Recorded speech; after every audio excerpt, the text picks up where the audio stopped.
Welcome to Ag Insights. I'm Andrew McCrae. It's estimated that 31% of farmland is owned by non-operating landowners.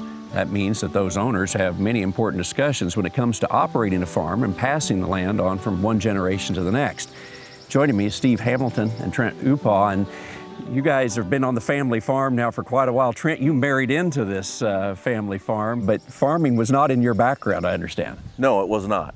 So how did you get involved in this? Well, Michelle and I started dating in high school. Really didn't have any direction in life, didn't know what I wanted to do. I told her one night if her dad would give me a job, we would get married. So one night I asked for a job. He gave me a job and we got engaged a month later, and here we are. How quick did you learn farming, or are you still learning?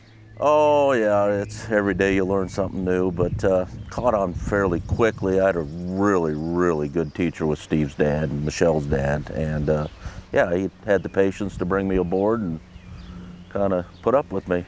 So talk about how you end up managing a farm when you have others involved in the operation that are not here every day. How do you communicate and figure out how things are going to work on this operation? Steve's pretty much absentee. He's never been involved except for the heavy lifting at times, and I think the main thing for Steve was as long as Mom's taken care of and the farm's being taken care of, he's gonna just sit back and let me do my thing, which is huge. I think as long as he gets his rent check and Mom gets the rent check, he's pretty happy, and the farm's being well kept, and you know, I think that's the way it works for us. Steve, give me your perspective, because is it something where you just said, I don't have to know everything, and so you've just decided to kind of let Trent handle the day-to-day then? Oh, absolutely. There's no way I can know everything, and farming has changed so much from when I grew up. I don't feel like I have any right to be telling him how to run his business, which is what it is. As the two of you think about the next generation who will own this land, are there any things you're thinking about, the conversations you are having with them based off what the two of you as a family have already had to do? I have had conversations with my kids and, well, my oldest son for sure, about kind of what not expectations, but what the future is going to look like. Well, I think part of the discussion is finding out where everybody's interest is and talking. He's been talking to his kids, like we've talked to some of my children as well. Yeah, where does it go after we're gone, obviously? What does that look like in trying to keep it all intact in one place and still having parties who are not farming involved in it? Then the question is really, will there be somebody in the family that will want to take over and actually farm? We want to make sure if there's somebody who wants to farm, at least I feel like I want to make sure they have the capabilities to do that.